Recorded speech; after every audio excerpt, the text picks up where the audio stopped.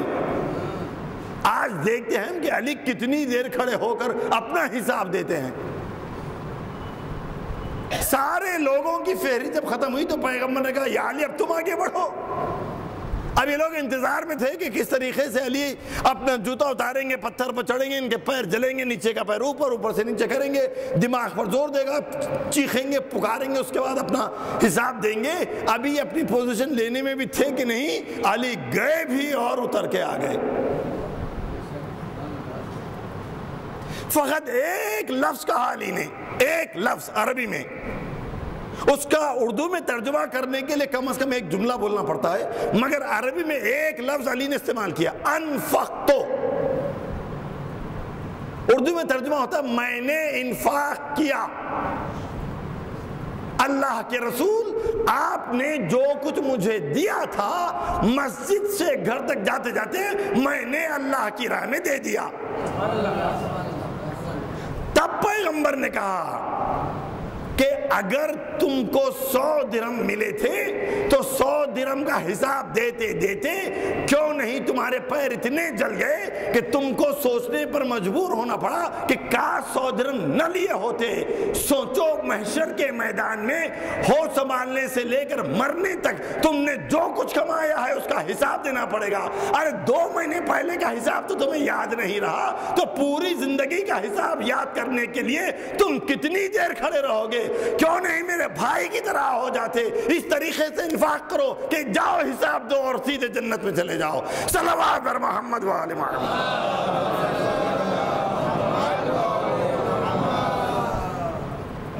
عزیزان گرامی، پھر فرماتے ہیں کہ وہ دو جو تم کو عزیز ہو،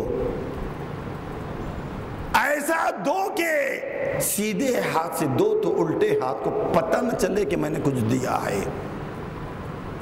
اس لیے کہ اگر تم جو بھی دو گے اللہ کی قربت کے لیے دو تو اللہ یقیناً ریٹرن دے گا، لیکن اگر تمہاری نیت ہی تھی میں جو کچھ دے رہا ہوں کسی بندے سے قریب ہونے کے لیے دے رہا ہوں تو محشر کے میدان میں اللہ بھی یہی کہے گا تو نے اس کی قربت میں دیا تھا اسی سے اجر لے لے۔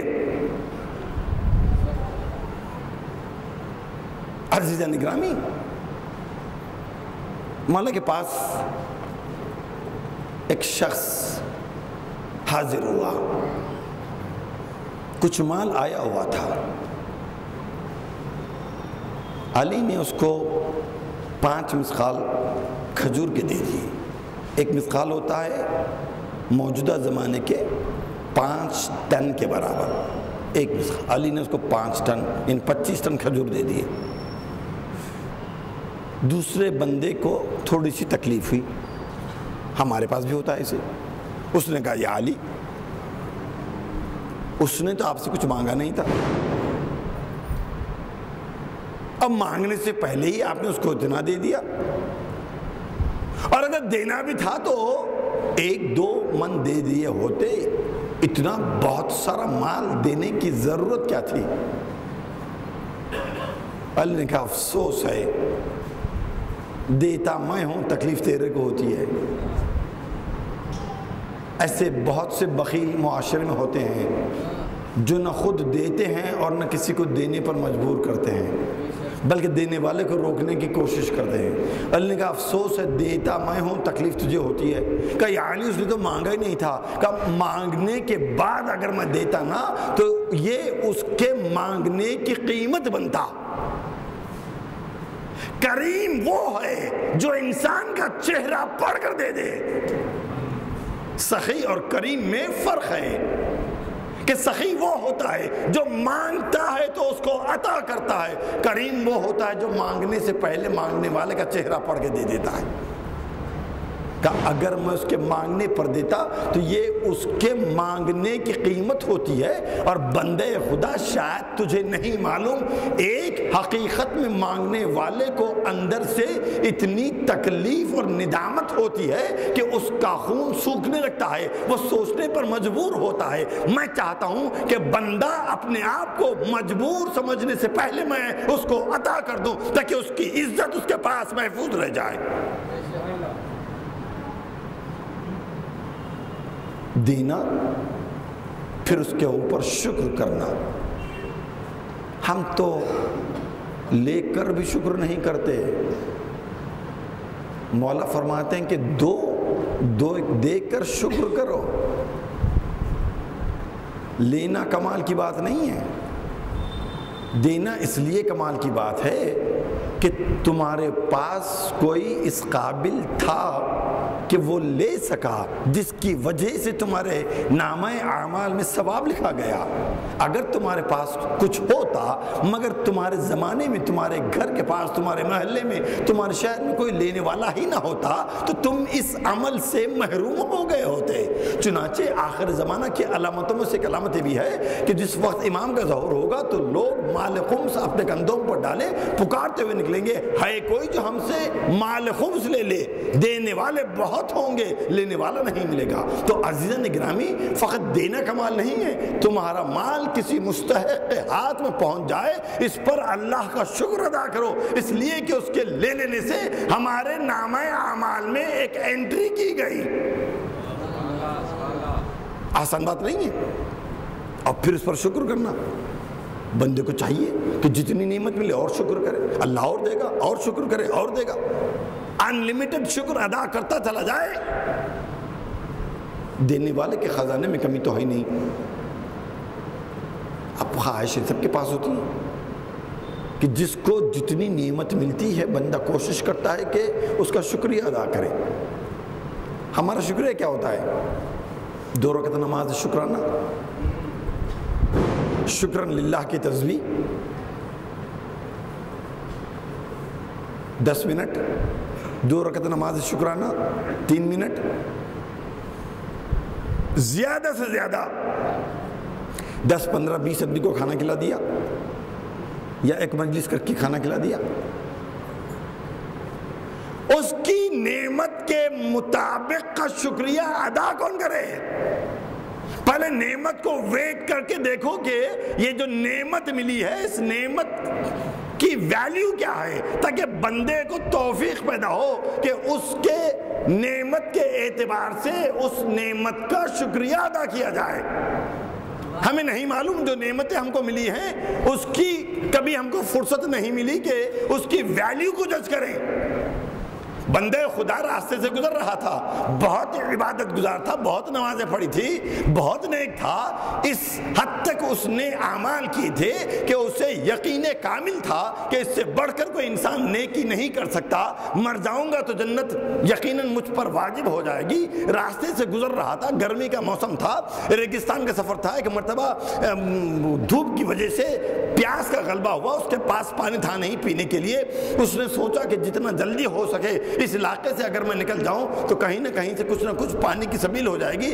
جتنی تیزی سے چلنے لگا اتنی تیزی سے اس کی پیاس کی شدت میں اور اضافہ ہونے لگا، یہاں تک پہنچا کہ اسے یقین ہو گیا کہ پانی تو ملنے والا ہے نہیں، اب موت یقینی ہے۔ لہٰذا اپنی ہی موت کو آسان بنانے کے لیے اس نے اپنے آپ کو زمین پر لٹا لیا، لیٹ گیا، آنکھیں بند کر لی کہ شاید اب تو موت کا فرشتہ آئے گا، روح قبض کی جانے والی ہے، اطمینان سے دنیا سے گزر جانے والا ہوں۔ بس اسی فکر میں اس نے جیسے ہی لیٹ کر اپنی آنکھوں کو بند کیا، دیکھا کہ سامنے کوئی بندہ خدا کھڑا ہے، سوال کرتا ہے، اے بندہ خدا کیا تو پیاسا ہے؟ اس نے کہا بے شک بہت زبردست پیاس لگ رہی ہے، تم دیکھ رہے ہو کہ صحرا سے گزر رہا ہوں، بڑی دیر سے پیاس لگتی ہے مگر کوئی انتظام نہیں ہوتا۔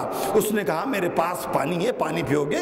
کہا تم ایک ایسے مسافر سے پوچھ رہے ہو جو پیاس کی وجہ سے تڑپ رہا ہے؟ کہا بے شک پانی پیوں گا۔ کہا میرے پاس پانی ہے، دینے کو تیار ہوں لیکن مفت میں نہیں دوں گا۔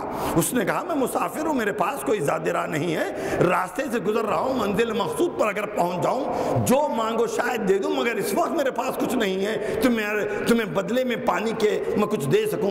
اس نے کہا کہ تمہارے پاس تمہاری عبادتیں بہت زیادہ ہے، اللہ فرماتا ہے ہر چیز نیت پر منحصر ہوتی ہے، اگر تم نیت کر لو کہ تمہاری زندگی کی آدھی عبادتیں مجھے دے دو گے میں تم کو بدلے میں پانی پلا سکتا ہوں۔ فوراً خیال ذہن میں آیا، زندہ رہا رہا تو اور عبادت کر سکتا ہوں، مر گیا تو نہ نماز پڑھنے کے قابل کا رہا، نہ عبادت کرنے کے قابل کا رہا، نہ کوئی نیکی کر سکتا ہوں۔ اس نے کہا کہ میں نیت کرتا ہوں اپنی زندگی کی آدھی عبادتیں تجھے دیتا ہوں۔ بدلے میں اس نے پانی پلائی، جسم میں جان آ گئی، چلنا شروع کیا، پھر چلتا رہا، ریگستان کا سفر ختم نہیں ہوتا، پیاس نے دوبارہ غلبہ شروع کیا۔ اب خیال ہی آیا کہ وہ ایک معجزہ تھا جو ہو گیا، معجزہ تو بار بار ہوتا نہیں ہے، ایک بندہ خدا کہیں سے پہنچ گیا، مجھے پانی پلا دیا، جان بچ گئی، اب تو 100% مرنا یقینی ہے۔ ریت کے ٹیلے کو جمع کیا، تکیہ بنا کر لیٹ گیا، جیسے ہی آنکھ بن گیا پھر دیکھا کہ وہی بندہ خدا سامنے کھڑا ہے پوچھنے کے لیے کہ اے بندہ خدا کیا تجھے پیاس محسوس ہوتی ہے؟ کہا بے شک بڑی سخت پیاس محسوس ہوتی ہے،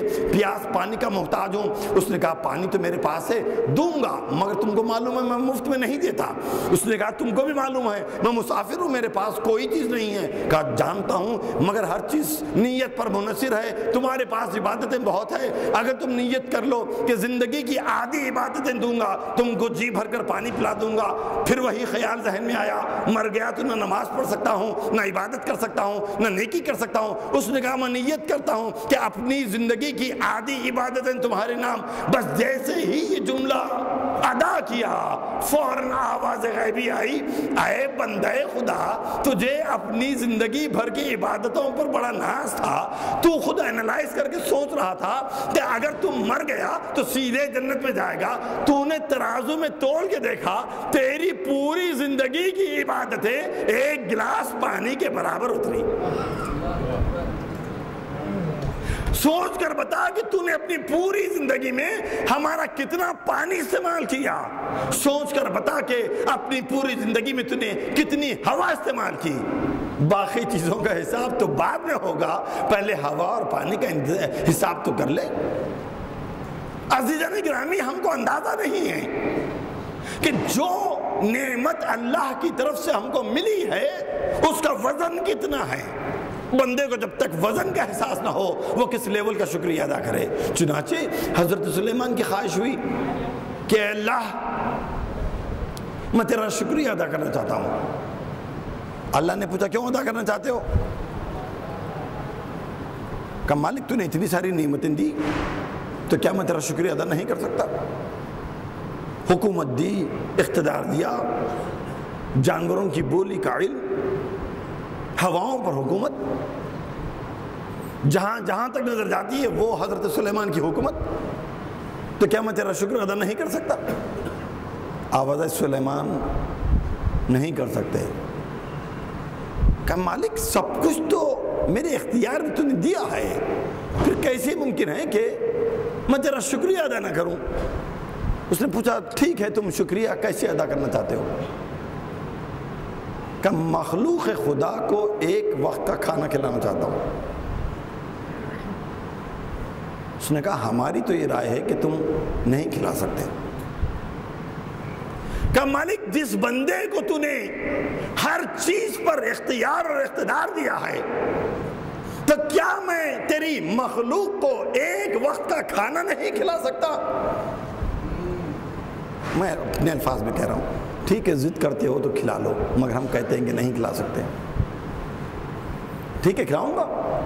ہواؤں کو حکم دیا کہ جہاں جہاں سے تمہارا گزر ہو رہا ہو اعلان کر دو سلیمان نبی نے تم کو دوپہر کے کھانے کے لیے فلاں دن فلاں مقام پر بلایا ہے۔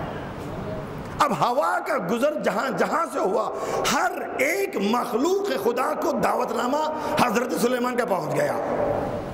جنوں کو انسانوں کو حکم دیا کہ میں نے مخلوق خدا کو دعوت کے لیے بلایا ہے، لہٰذا کوئی بھی انتظام میں ایسی کمی نہ ہو جائے کہ کوئی مخلوق آ جائے اور اس کو اس کی پسند کا کھانا نہ ملے۔ لہٰذا جتنی مخلوق جمع ہونے والی ہے ہر مخلوق کی پسند کا کھانا ہونا چاہیے۔ دریا کے کنارے غذا کے انبار لگ گئے، پوری مخلوق خدا کو حضرت سلیمان نے جمع کر لیا۔ اب تصور کریے ایک طرف سمندر ہے ایک طرف زمین ہے، بارڈر پر حضرت سلیمان کھڑے ہیں، پوری مخلوق خدا ایک وقت میں جمع ہے فقط حضرت سلیمان کی ایک وقت کا کھانا کھانے کے لیے۔ ایسے وقت میں سمندر کی سطح سے ایک مچھلی نے اپنا منہ نکالا، کہا اللہ کے نبی بھوک لگتی ہے۔ ہم لوگ کیا کرتے ہیں؟ گھر سے کھا کر کیوں نہیں آئے تھے؟ معلوم ہے دعوت میں دیر سے کھانا ملتا ہے، بعد مغرب کا کھانا بول کر 12 بجے کھانا ملتا ہے، تم کو معلوم نہیں تھا گھر سے کچھ کھا کے آتے؟ قریب قریب حضرت سلیمان نے بھی ایسا ہی جواب دیا کہ مچھلی خاموش بیٹھ، جب سب کو ملے گا تب تجھے بھی دیا جائے گا۔ مچھلی اپنا منہ پھیر کر سمندر میں واپس جانے لگی، مگر جاتے جاتے اس نے ایک جملہ کہا، روز اللہ کھلاتا تھا، آج تک نہیں کہا کہ ٹھہرو وقت آنے پر دوں گا۔ تم نے ایک وقت کے کھانے پر بلایا، مانگنے پر بھی کہتے ہو کہ ٹھہرو، جب سب کو ملے گا تب ملے گا۔ حضرت سلیمان کا جملہ بہت برا دکھا، کہا روک لو مچھلی کو، بلا لو واپس، بلا لیا۔ جنہوں کو حکم دیا کہ اس مچھلی سے پوچھو اس کی جو پسندیدہ غذا ہے اس کے سامنے ڈھیر بھر کے ڈال دو تاکہ وہ مطمئن ہو کر جی بھر کر کھا لے۔ جن چلے ٹوکرے بھر کے چھوٹی چھوٹی مچھلیاں اس کی پسند کی لا کر اس کے سامنے انبار لگا دیا، مچھلی نے اس کو ہضم کر لیا۔ جنہوں نے دوسری بار ڈالا، مچھلی نے اس کو ہضم کر لیا۔ تیسری مرتبہ ڈالا، مچھلی اس کو ہضم کرنے جا رہی تھی۔ حضرت سلیمان اسے دیکھ رہے تھے، تعجب سے کہنے لگے، اے مچھلی تو اگر اکیلی اتنا کھا لے تو پھر باقی دوسری مچھلیوں کو سلیمان کیا کھلائے گا؟ مچھلی نے کہا تعجب ہے سلیمان، اللہ روز کھلاتا تھا، آج تک نہیں پوچھا کہ کتنا کھاؤ گی، تم ایک وقت کے کھانے پر بلا کر کہتے ہو کہ کتنا کھائے گی۔ فوراً اپنی پیشانی کو بارگاہ معبود میں جھکا دیا کہ پروردگار تو نے سچ کہا تھا، میں تیری مخلوق کو ایک وقت کا کھانا بھی نہیں کھلا سکتا۔ عزیزان گرامی، دینا، انسان جتنا دیتا جائے گا اتنا بلند ہوتا جاتا ہے، جتنا لیتا جاتا ہے اتنا پست ہوتا جاتا ہے۔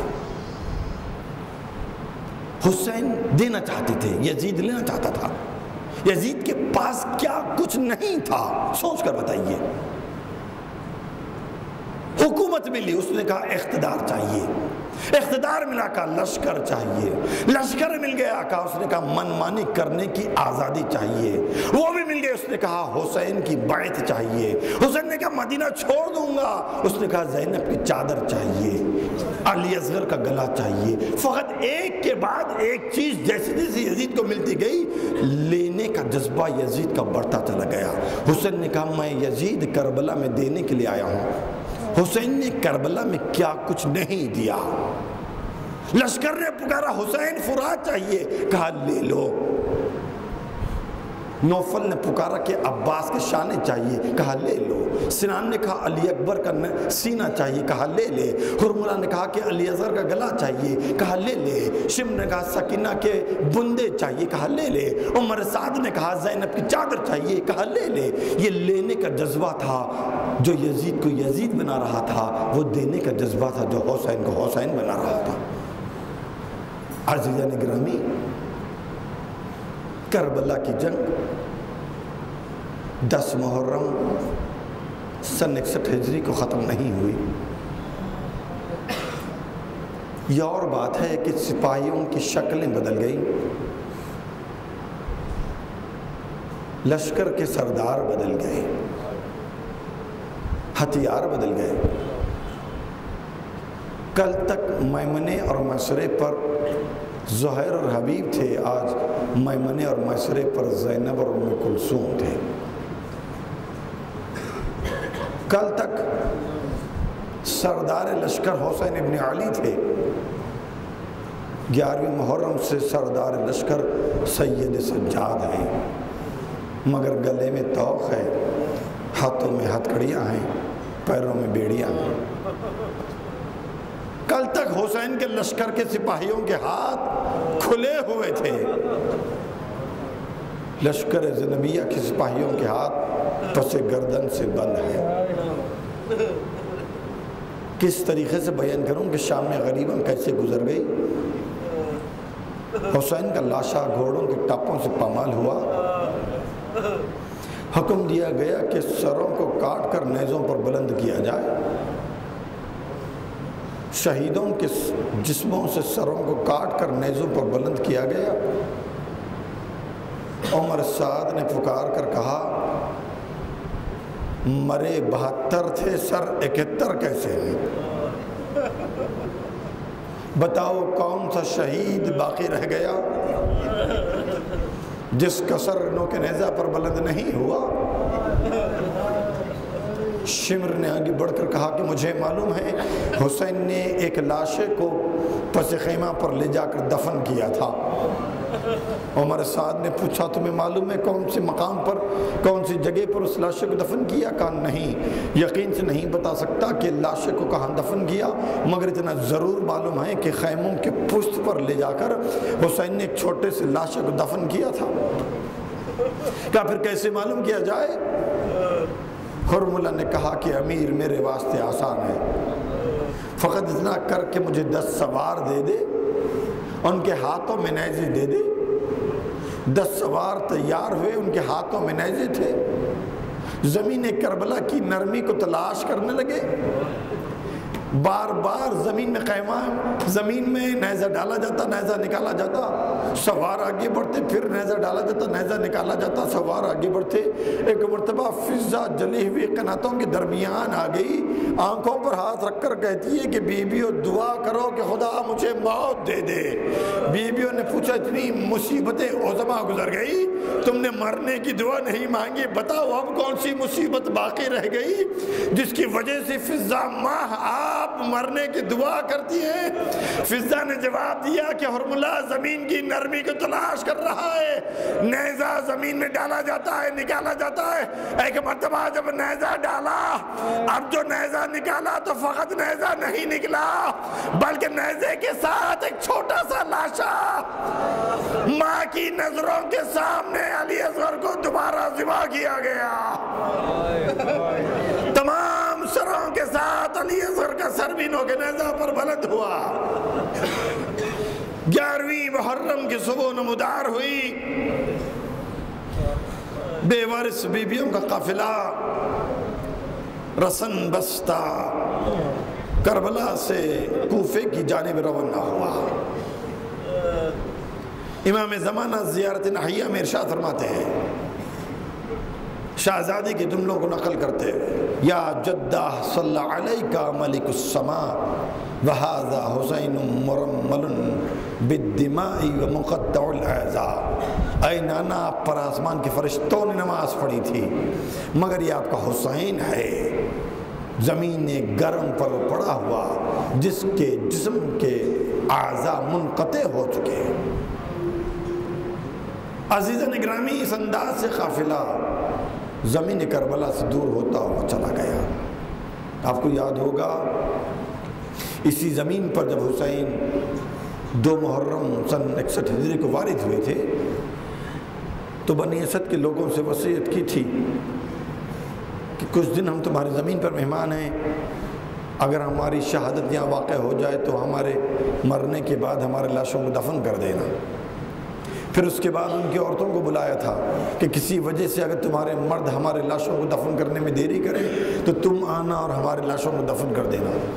پھر اس کے بعد بنی اسد کے بچوں سے کہا تھا کہ اگر تمہارے ماں باپ کسی وجہ سے ہمارے لاشوں کو دفن کرنے میں دیری کریں تو تم آنا اور ہمارے لاشوں کو دفن کر دینا، اس طریقے سے کہ ایک ایک مشت خاک اٹھاتے جانا، ہمارے لاشوں پر ڈالتے جانا تاکہ ہماری لاشیں خود بخود یوں ہی دفن ہو جائیں۔ عزیزان گرامی، 10 محرم گزر گئی مگر کسی نے دفن نہیں کیا۔ 11 محرم گزر گئی، کسی نے حسین کے لاشے کو دفن نہیں کیا۔ 12 محرم گزرنے کو آئی، 3 دن تک زمین گرم پر فاطمہ کے بیٹے کا لاشا بے گور و کفن پڑا رہا، کسی نے دفن نہیں کیا۔ 12 محرم آئی تو بنی اسد کی عورتوں کو خیال آیا، انہوں نے سروں سے چادریں پھینکی، مردوں کو غیرت دلائی کہ قیامت کے دن رسول اللہ کو منہ دکھانا ہے۔ ہماری تمہاری غیرت کو کیا ہوا کہ 3 دن گزر گئے، فاطمہ کے بیٹے کا لاشا کربلا کی جلتی ہوئی زمین پر ہے، بنی اسد کے مرد میدان کربلا میں نکل کر آئے، تعجب کرنے لگے کہ کیسے پہچانے کہ حسین کا لاشا کون سا ہے، اس لیے کہ کسی بھی لاشے پر سر نہیں ہے، کہ ان لوگوں کو بلاؤ جو روز عاشورہ کربلا میں موجود تھے، ان سے پوچھا کیا تمہیں معلوم ہے کہ فاطمہ کے بیٹے کا لاشا کون سا ہے؟ کہ عاشور کے دن شہادت حسین کے وقت لشکر اتنا کثرت میں تھا کہ ہم نہیں دیکھ سکے کہ حسین کی شہادت کہاں واقع ہوئی۔ کچھ اور لوگ جمع ہوئے کہ ان کو بلاؤ جو اس مقام کے قرب و جوار میں رہتے ہیں۔ کچھ اور لوگ جمع ہوئے، ان سے پوچھا کہ تمہیں معلوم ہے کہ فاطمہ کے بیٹے کا لاشا کون سا ہے؟ کہ نشیب میں ایک لاشا ہے، کہ وہی ہے، کہ ہم یقین سے نہیں کہہ سکتے مگر اتنا ضرور کہیں گے جب آدھی رات گزرتی ہے آسمان سے ہماری اس نشیب میں اترتی ہے، نشیب میں ایک لاشا ہے، اس لاشے کے قریب بیٹھ کر وہ بی بی بیان کرتی ہے، وہ بی بی اتنی دردناک آواز میں بیان کرتی ہے کہ ہمارے بچے ماں سے لپٹ جاتے ہیں۔ وہ بی بی بیان کرتی ہے پروردگارا تو گواہ رہنا، ایک دن میں میرا گھر خالی ہو گیا، اے پروردگار یہ میرا بیٹا ہے جسے میں نے چکی پیس کر پالا تھا، جسے گھوڑے کی ٹاپوں سے پامال کیا گیا، اے پروردگار وہ بھی میرا بیٹا ہے جو ہاتھوں کو کٹایا ہوا دریا کے کنارے آرام کر رہا ہے، اے پروردگار وہ علی اکبر ہے جس کا سینہ زخمی ہے، وہ قاسم ہے، وہ انو محمد ہے، وہ اصحاب حسین، وہ اطفال حسین، وہ محمد وہ غربت۔